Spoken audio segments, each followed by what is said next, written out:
All right, so we are live here from AT&T Stadium for championship weekend, conference championship weekend in college football. Welcome to the era with Brian Gregory. I'm your host, Brian Gregory. We have a lot to talk about this week. I was out of commission at the early part of this week. I was a fallen soldier, but I have since recovered, and I'm back to do nothing but watch and talk college football this weekend. This is the greatest time of the year. I'm so incredibly grateful for this, how entertaining this season has been. I mean, rivalry weekend was an absolute movie last week between the flag planting and the shit talking, the fights, the entertainment value of the games. It was excellent. So I just want to highlight that. And we also had a lot happen this past Tuesday with the college football playoff rankings decision, the top 25 that I want to unpack here. I wasn't able to go live for that because I got caught in traffic, unfortunately, but we're going to touch on that before we get into other things today. We're going to talk about that. I'm going to make some championship game picks for this weekend, and I'm also going to talk about National Signing Day, among a few other random topics that have popped up these past several days. There's a lot going on in the world of college football right now, and so that just has to be addressed. But we are going to start with the College Football Playoff Committee's decision to grant Alabama with what looks like the final at-large bid in the College Football Playoff, the 12-team bracket. Let me take a sip of my coffee before I go into this one. Sometimes in life, a decision has to be made. Not everybody is going to be appeased by it. Not everybody is going to be in favor of it. But as long as it's the right decision, it was thoroughly thought out, all parties, all factors were considered, you did your due diligence, that's all that you can do. The College Football Playoff Committee decided to grant Alabama with what looks like the final at-large bid to get into the bracket, and that left a lot of people feeling very pissed off, having a very sour taste in their mouth about that decision, especially your Miami fans, your Ole Miss fans, and your South Carolina fans. Ole Miss people out there, I sympathize with you because of the three parties I mentioned, I fervently believe that Ole Miss had the most viable argument to get into the playoff. Miami, let's have a chat. So the argument that I saw out of a lot of very angry Miami fans on Tuesday and Wednesday is that Miami has a better record than Alabama, and Miami's point differential in their losses were significantly less than Alabama's. And in theory, on the surface level, that argument makes sense. But I'm going to poke some holes in it here. Miami fans were not afraid to point out that Alabama lost to Oklahoma 24-3, and that was an embarrassing, a mortifying loss. It also wasn't great from an optical standpoint, Alabama losing on the road in Nashville to Vanderbilt. However, you've got to take into context the entire season. Majority of the season on the regular, Alabama kind of sort of handled its business. Whoa. Little sound test there. Against Missouri, against LSU, against Auburn, against Wisconsin. Alabama handled its business. Miami struggled against most of its opponents that played, including Duke, including Virginia Tech, including Cal, including Wake Forest for half the game, more than half the game considerably. And, of course, your losses to unranked Georgia Tech and unranked Syracuse. That hurts, especially, you want to talk optics, blowing a 21-point lead on the road to Syracuse. When you're up by 21 and you have a conference championship on the line, you've got to secure that. I'm sorry. You've got to put that in the bag. you've got to lock that up. And the fact that Miami let that slip their grip at that time, if that had happened 2 or 3 weeks prior, granted, there is a lot of recency bias in these rankings. That hurt Ole Miss too. I'm going to talk about that as well. But if you're Miami, you've got to lock those games up. And yes, Alabama was 3-1 against top 25 teams. Miami was 0-1.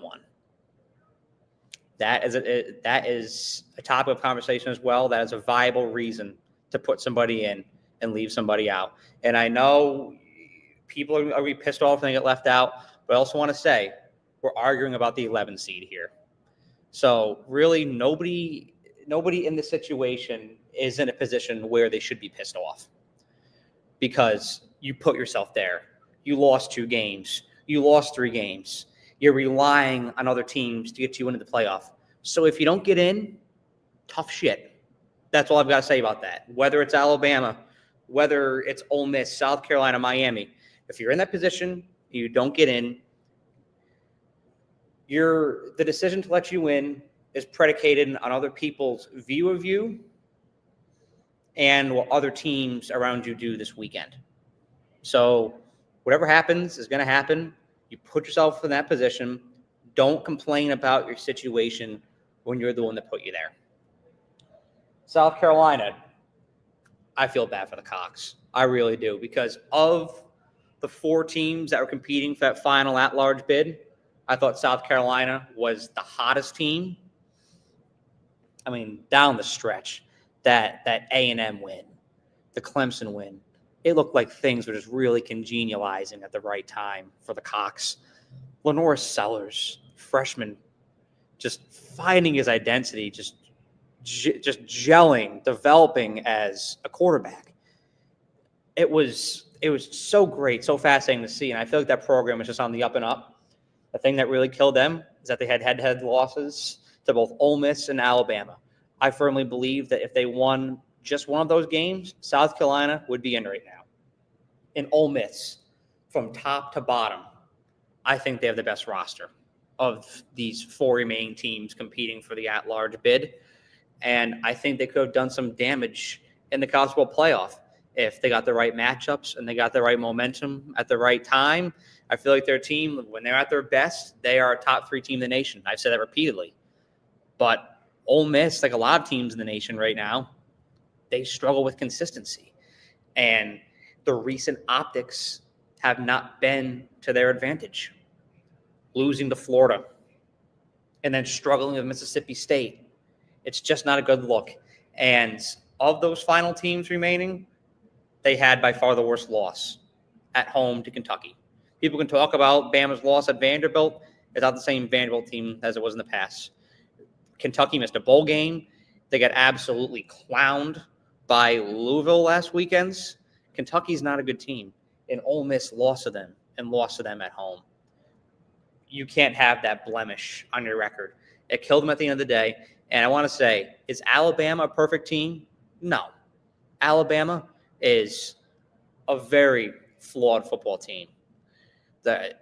Defensively, they've looked softer than they've been these past couple of years. The run game hasn't gotten established quite to the point that I thought it would be. Jalen Milroe can be electrifying some games, but can turn the ball over a lot in some games. So there's a lot of shaky components to Alabama right now, as well as Kalen DeBoer and his coaching staff still just getting adjusted, still just getting a footing for being in the SEC, for coaching Alabama. It's a huge adjustment. And so they've had that they're dealing with as well. They are not a perfect team. Alabama's been probably one of the most inconsistent teams in the top 15. And so they're not a perfect team at all. And I'm going to say this too, and then transition off of this, but I want to say this as well. Part of this decision has to do with ESPN. And for some reason, that's going to piss a lot of people off, but it shouldn't. I heard something from Colin Cowherd the other day that I really resonate with. If you're paying for the wedding, you should decide what the seating chart is going to look like. ESPN pays nearly $8 billion for the rights to the college football playoff. So, yeah, they can decide who's going to be in and who's not going to be in. And honestly, I don't have a problem with that. And so sometimes in life, a decision has to be made, and that decision can hurt some people. But at the end of the day, you got to make the right decision.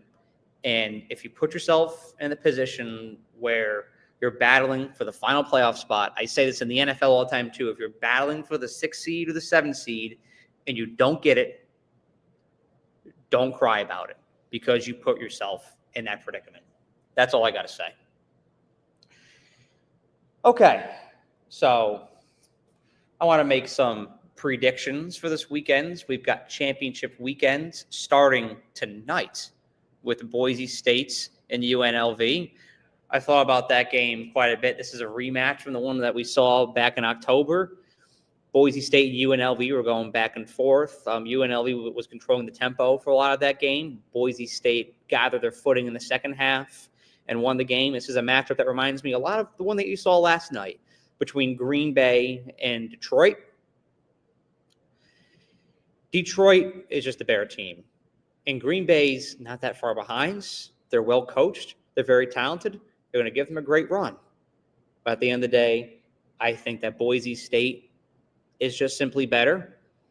They've got that run game with Ashton Janty. I don't think there's many guys on UNLV that's going to be able to slow that down. Boise State has struggled in these past couple weeks with several of their games. The Hawaii game, the Wyoming game. They've struggled quite a bit these past couple weeks. But you know what? I think that they're going to pull this one off. I like Boise State to win.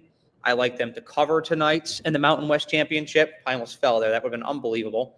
And there it is. I'm riding with the Broncos. Let's ride. All right. Let's talk about the game that's going to be happening right out here tomorrow at 11 a.m. Central Time, noon Eastern, between Arizona State and Iowa State. This is the first time that these two programs are ever going to play each other. And that's one of the craziest things about this era of college football is new matchups.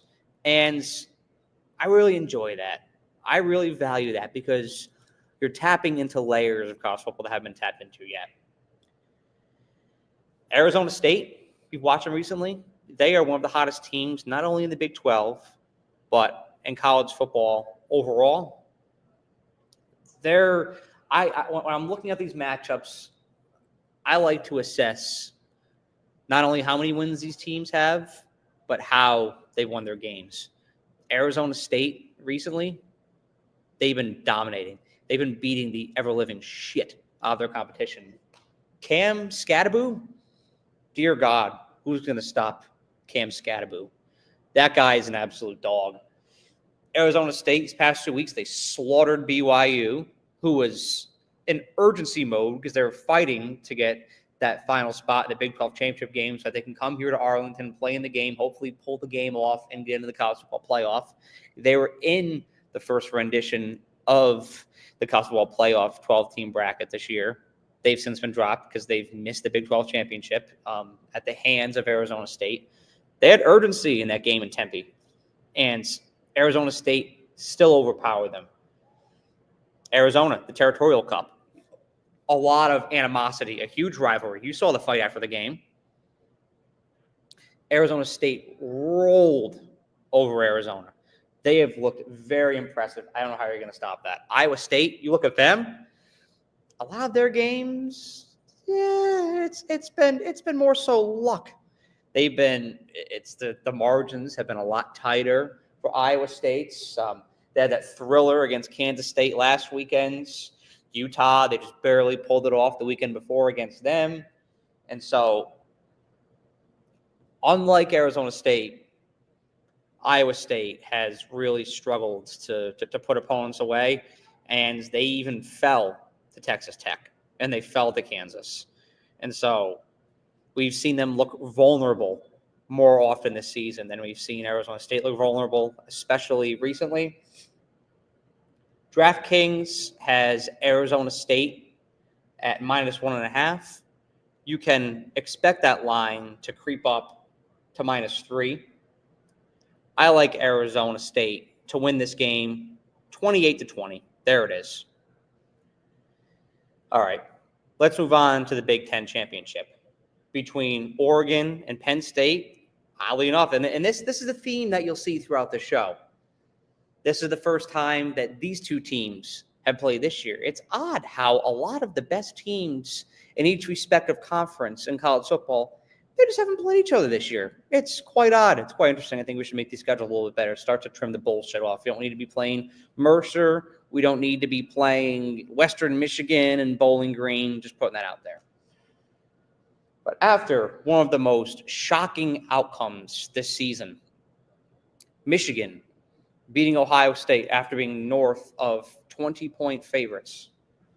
We have Penn State in the Big Ten championship, and so Ohio State. Everyone in the nation, including myself, was expecting to get that rematch of Oregon and Ohio State. I'm pissed off about that. I'm salty because I predicted Oregon and Ohio State to be playing in this game in the preseason, and I would have got that right. But no. Penn State had to squeak in there because Ohio State couldn't handle business against Michigan last weekend. And so Penn State got in by default, but I will acknowledge them. I will give them credit. Now, Penn State has consistently pulled off wins this year. They deserve to be where they are. So caps off. Penn State is an incredibly talented team. Look at some of these guys. You've got Drew Aller, got Nicholas Singleton, got Tyler Warren. It's an incredibly talented team. But I said this in the live stream several weeks ago when I was talking about the Penn State-Minnesota game. I feel like Penn State has all these ingredients, but they're often not put in the best position to flourish, to thrive. And they've struggled with consistency, especially on the offensive side of the ball. They've looked explosive at times, but they've also looked anemic at times this year. Defensively, Penn State has the second best defense in the Big Ten.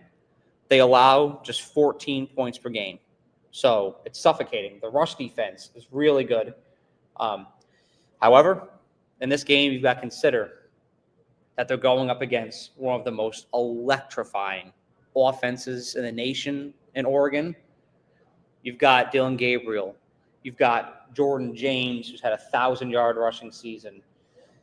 Oregon's offense is scoring 35.2 points per game. That's 5 touchdowns. They got Tez Johnson, Evan Stewart, Trayshawn Holden to worry about. This is a very good football team. And defensively, Oregon, their secondary is good, don't get me wrong. But they're all about that front seven, that push up front. They have 39 sacks this year. So dominant. They get to your quarterback. Oregon is great at getting pressure, and Penn State has got to find some kind of way to stop Matayo Uiagalelei because he has 10 sacks this year. Unbelievable. He's going to get to your quarterback. Drew Aller is a good mobile quarterback. He's very good at improvising, and I think that Penn State will compete for the majority of this game. However, this year, I think that Oregon is a little bit too deep. They're favored by 3.5 right now. I think that they're going to cover that and more. Give me Oregon to pull this game off 30-20. All right. Now, we've got the ACC championship to talk about, and this will be interesting to break down in the realm of the college football playoff because this game, of all of them, has the biggest impact on the college football playoff picture. SMU and Clemson going head-to-head. If SMU wins, Alabama will pretty much be granted that number 11 seed, and it's likely that SMU will secure the 4 seed in the playoff, and Boise State will get the 3, which is simply unbelievable to me, but that's looking like the way that it's going to indeed shake out. If Clemson wins, then you've got a conversation of do you let SMU in or do you let Alabama in? And that's going to be an interesting conversation to unpack because on paper, Alabama is the more imposing, more talented team, but SMU has a better record. At that point, they'd only have 2 losses, both to ranked teams, one at a neutral site in a championship game. Alabama has 3 losses, 2 on the road to unranked opponents. And this is coming from an Alabama alum. If you ask me who I let in, I let SMU in that situation. You'd obviously Clemson would get the auto bid for winning the conference, even though they weren't even supposed to get there, because this was supposed to be a game that Miami was going to be playing in. But because Miami couldn't handle business against Syracuse last weekend, Clemson got in by default, kind of like Penn State got in because Ohio State couldn't close out Michigan. And so let's go into breaking this game down. Clemson's they've got some weird momentum going into this game because, believe it or not, even though they secured a berth in this championship game, they lost last weekend to those mighty Cox in South Carolina. And that's another insane component to this. And I'm going to talk about this a little bit later, so I don't want to go off on too much of a tangent. But if Clemson wins this game, they get in. And South Carolina, who has the same record and a head-to-head with Clemson, doesn't get in. Just want to put that out there. Kind of insane. Just want to put that out there.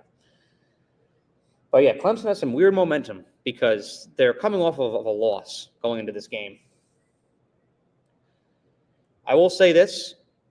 Clemson's offense seems to be congenializing at the right time. I've seen Cade Klubnik get a swagger and an aura that he hasn't had before. I mean, he's a very gifted passer, but he's been finding out ways to incorporate the running, more mobile element into his game as well.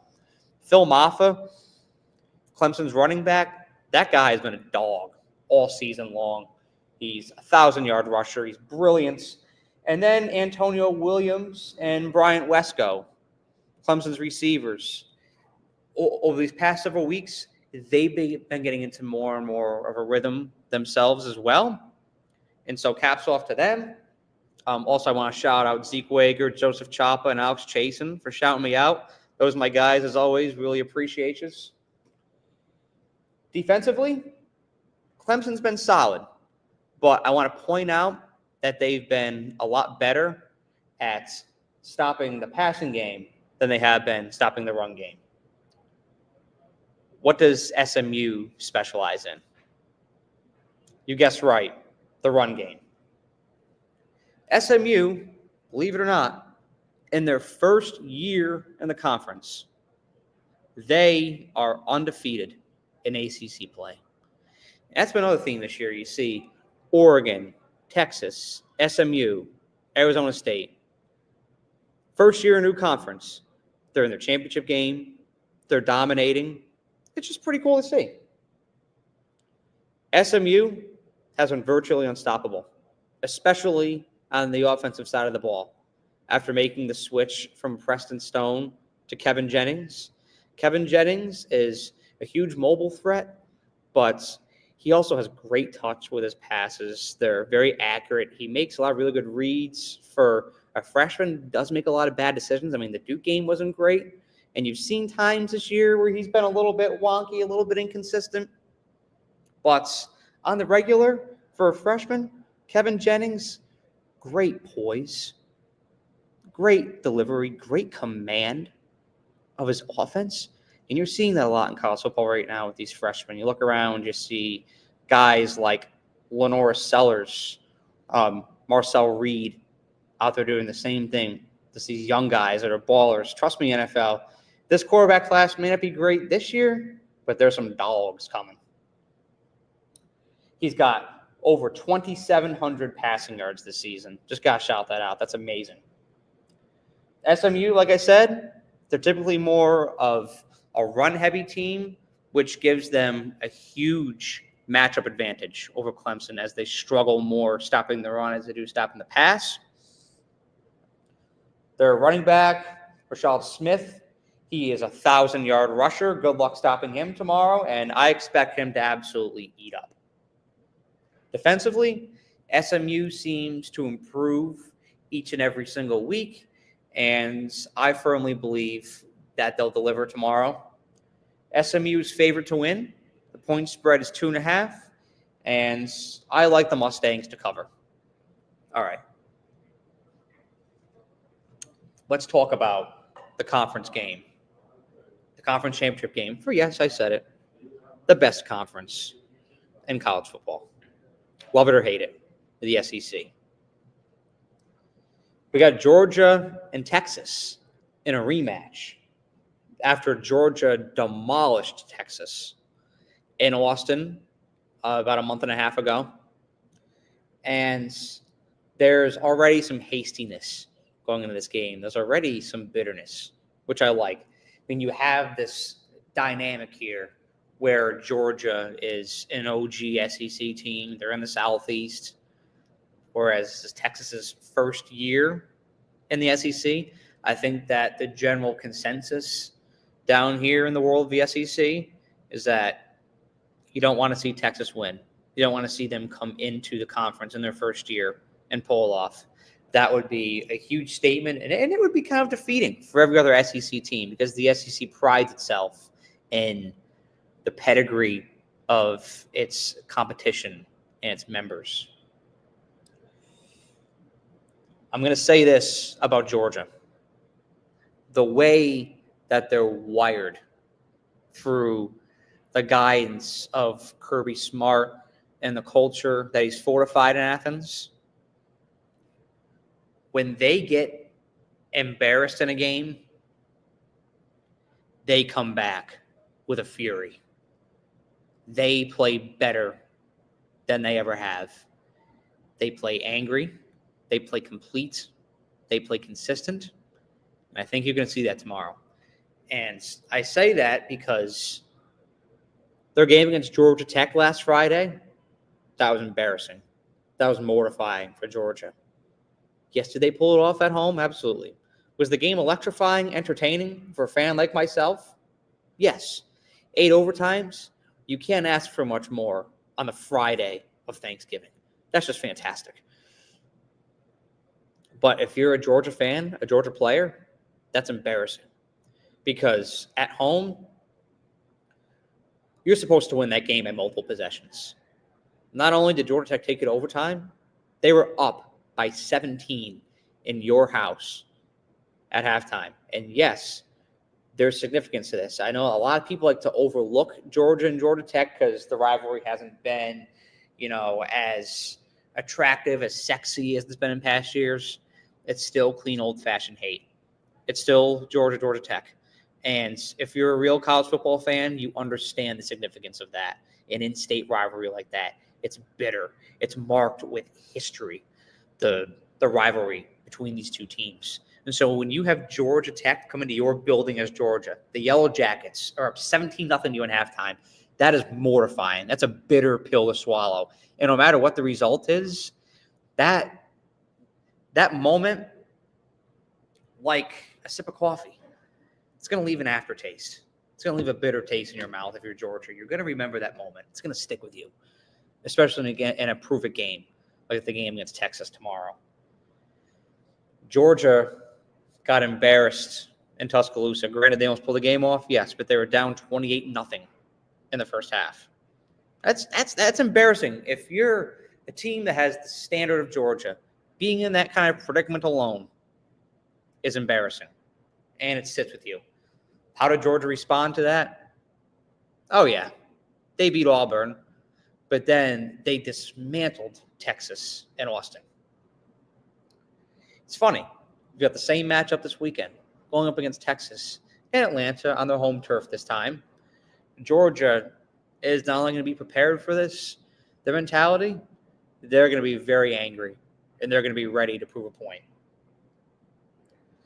Georgia, as a team, though, they've been interesting because there's components of Georgia that are usually pretty reliable. Units on that team, they're usually pretty reliable.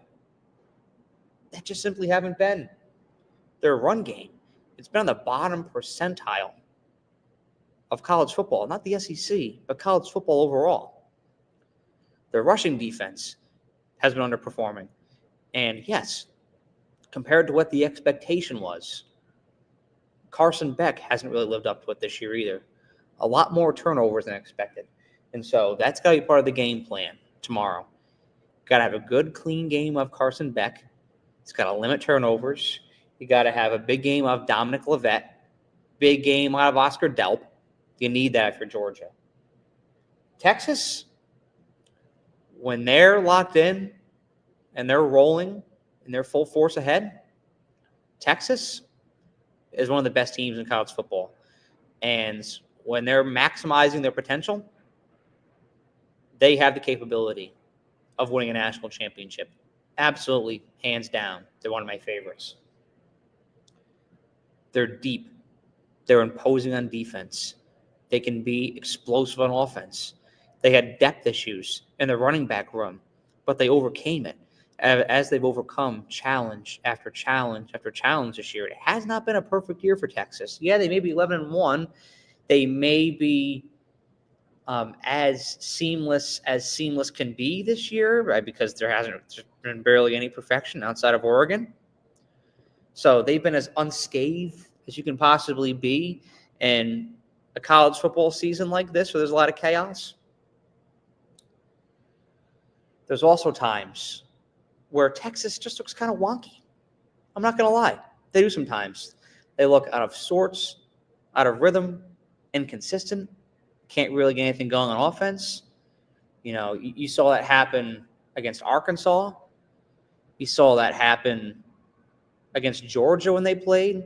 There's been several games this year, the Vandy game for a little while, where you just watch Texas and you're like, yeah, they look all right, but are they really going to advance at the next level? Texas, I think they match up well with Georgia. They go toe for toe to them when it comes to talent. But beneath the surface, I think that there's more going on with Texas than we realize.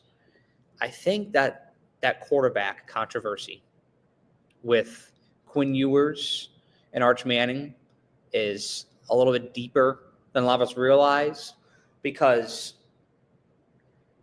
if things are getting out of the building, such as Quinn Ewers thinking about transferring next year, Arch Manning getting reps. You saw Arch Manning get in a lot this year. Quinn Ewers get benched at times. If that's the case, Texas could really be prepping for something. I think there's more dialogue going on about Quinn Ewers or Arch Manning in the playoff than we realize. And this situation reminds me a lot of Jalen Hurts and Tua Tagovailoa in Alabama several years ago, because you know internally that Alabama wants to go in one direction. They want to start to ride with Tua because they see the promise he has. You know, you see his reps just getting better and better and better in practice, and you want to put him in because sometimes you feel like he's your best option.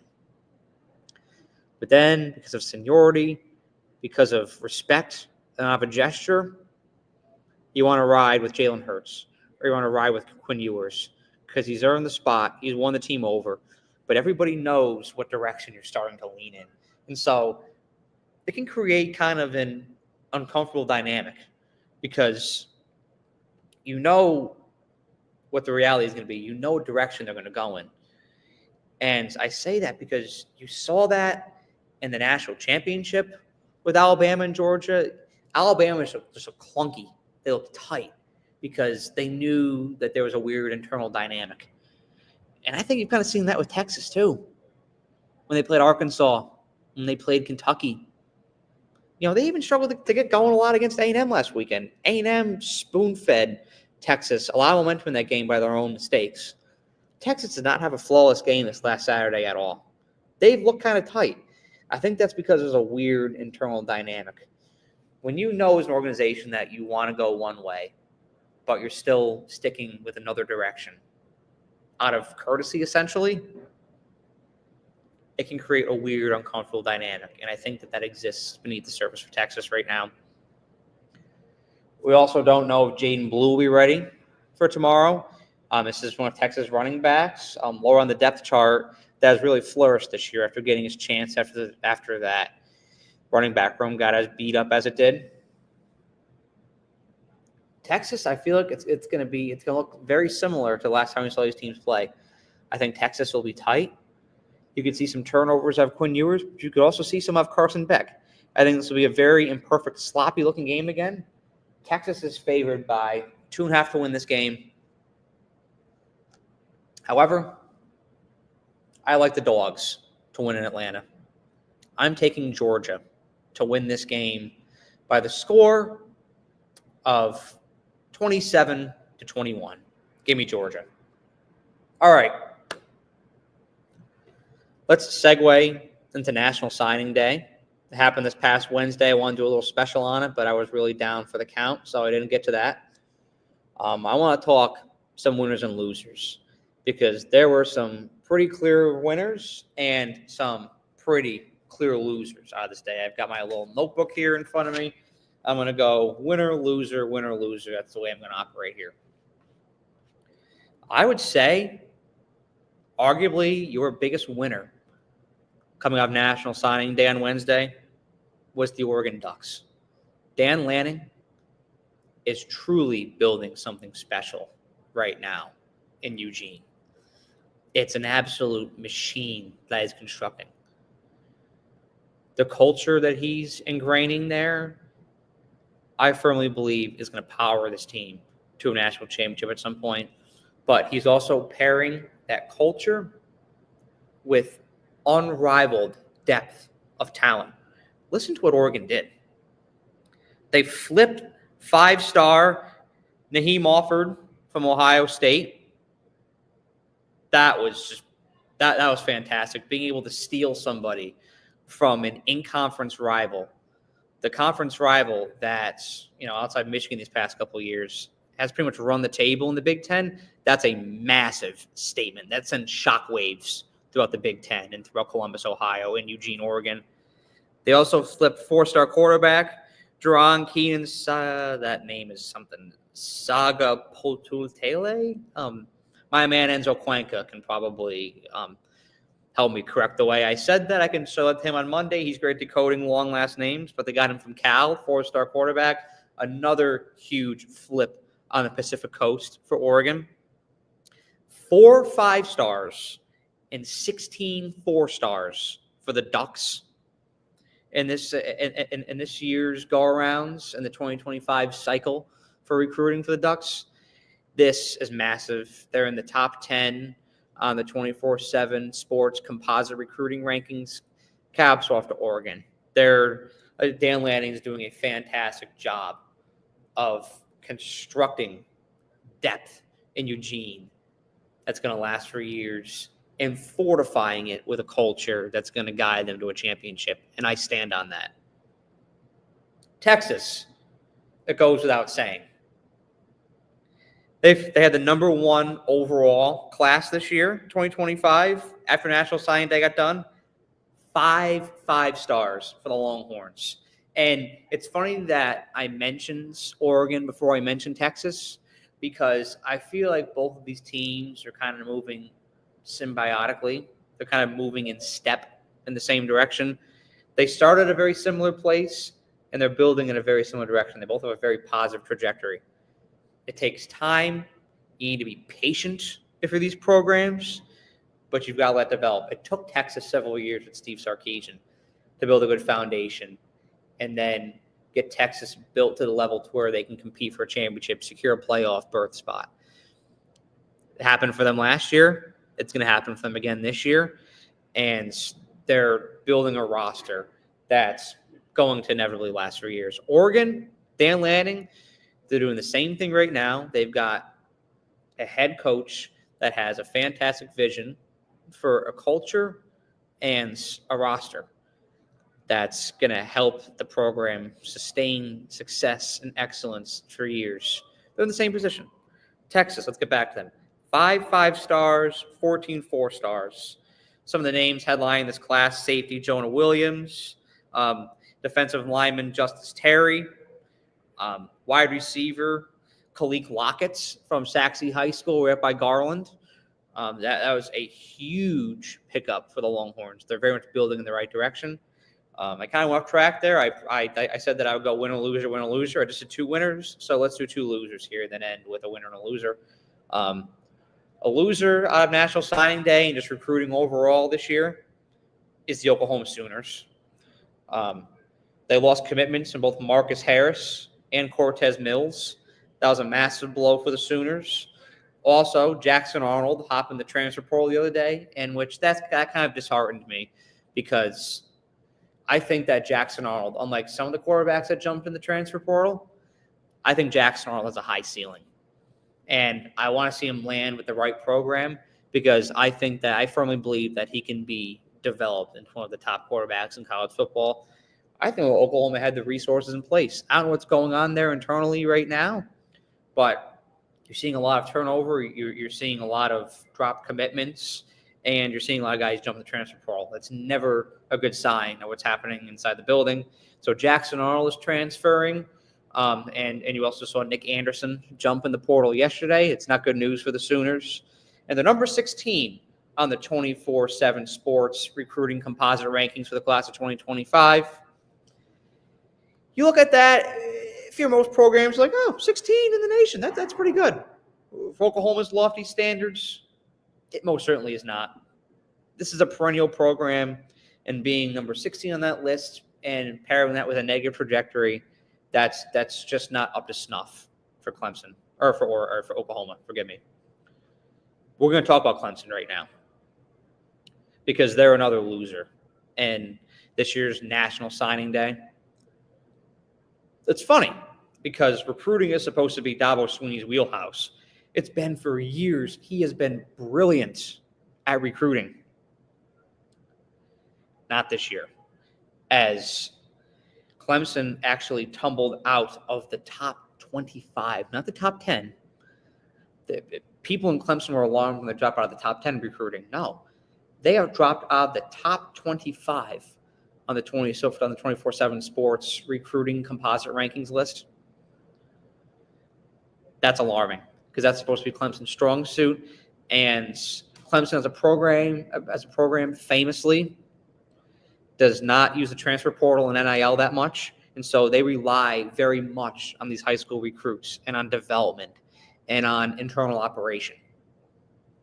And when that's not panning out, I don't know what the next strategy is.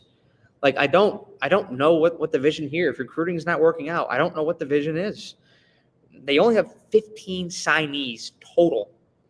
Not 4 stars, 15 signees total in the class of 2025. This is alarming because I love and respect and appreciate Clemson as a program.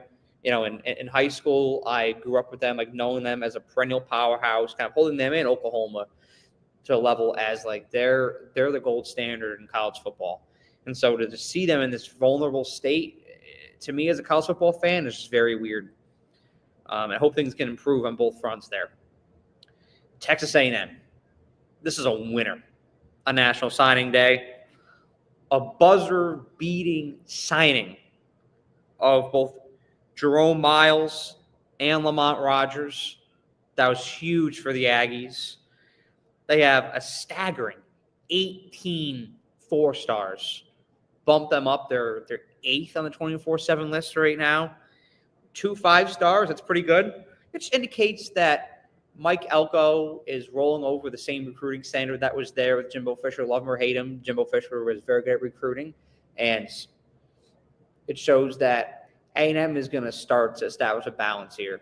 And I wanted to see how Elko was going to recruit because this was his first year really recruiting. You know, it wasn't really there for signing day yet last year. He got pretty much hired on this week last year. So this is his first year with full control over recruiting. And it looked pretty promising for A&M. And I think this is the best pairing that you're going to see for the Aggies of culture with talent in a while. I saw A&M look a lot better as far as doing the little things well this year. And I think you're really going to see that improve with more talent in these years to come. USC. This was a loser on National Signing Day. Only 5 in-state recruits for USC, which is insane to me because they used to dominate the state of California. They're starting to lose grip on that. they've lost a lot of commitments too. They've lost 10 commitments since June. That's staggering. It shows that they're trending downward in the world of recruiting. And with Lincoln Riley starting to, he's being questioned a lot out there in LA right now. And he has my support for a time being as USC's head coach because you need to have patience. I've said that for years with the head coach. You need to have patience. Let them build their culture. Let them secure their vision. But time is starting to run out, and I don't really know what USC's strategy and their sense of direction is right now as far as recruiting goes, and even using NIL with as much money as they have. I haven't seen them capitalize as much on NIL and the transfer portal nearly as much as I thought they were going to. So those are the winners and those are the losers for National Signing Day. And to end the program off here, I want to mention a few things about the college football playoff, as that's really where we are right now. That's the main topic of interest.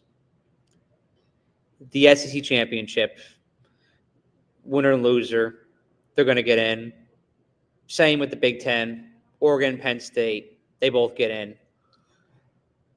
I agree with Brett Yormark's statements about the Big 12, how it's preposterous that the winner of tomorrow's game here at AT&T Stadium, Arizona State or Iowa State, they're going to pretty much be the 12th seed. And they're a Power 4 team. Boise State, I know they have one loss, and I'm a huge Boise State guy. Y'all that watch the show a lot know this. I'm a huge Bronco guy. I think that the winner of the Big 12 would deserve to get that number 3 seed over Boise State.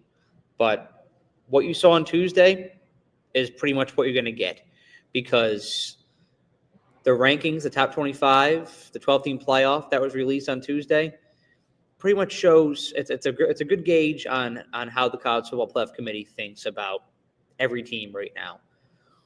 Who they value, who over who. Gave you a pretty good feel for that. And so they're not going to go back on their word. They value Boise State more than they do the winner of the Big 12. And I can see how that would cause some frustration. It puts a huge sense of urgency on this game here tomorrow, because it really is a winning in and a losing out. I don't know if it should necessarily be that way, but that's likely what's going to be. The drama surrounding Clemson and SMU, that's going to be fascinating as well. If Clemson wins, there's an argument between SMU and Alabama. So it's really going to be fascinating to see how this unfolds. I think that we've got to propose a solution to this auto bids and then at-large bid structure. If we want to be the 12 best teams in college football, I think I'd go back to the old BCS format, where it's not computer-generated, it's committee-generated, but you have a committee sit down and decide who are the 12 best teams in college football. Never mind the conference championships. Who are they? And rank them in that order. And what you see is what you get, because teams can get schedule breaks, and the structure right now, you're almost better off being the 5 seed than you are the 1 seed. That's something else that needs to change as well. It'll be interesting to see how that unfolds down the line here. But I want to thank y'all for coming on here today and watching this. This was by far the coolest live stream I've ever done. I want to thank the folks here at AT&T Stadium for allowing me to do this. I do work with the Cowboys. I'm an employee here. So I was granted the opportunity to do this, but I just want to express my appreciation, because this is by far the best backdrop that I've ever gotten. And so thank you so much for that AT&T Stadium, for the great hospitality. And thank you all so much for watching. Luke Close and I will be on Sunday morning to break down the college football top 25, the final rankings reveal in the final 12-team bracket. It's a very interesting time, folks. And I can't wait to see what chaotic turn this season will take next. This has been The Era with Brian Gregory. Have a great day.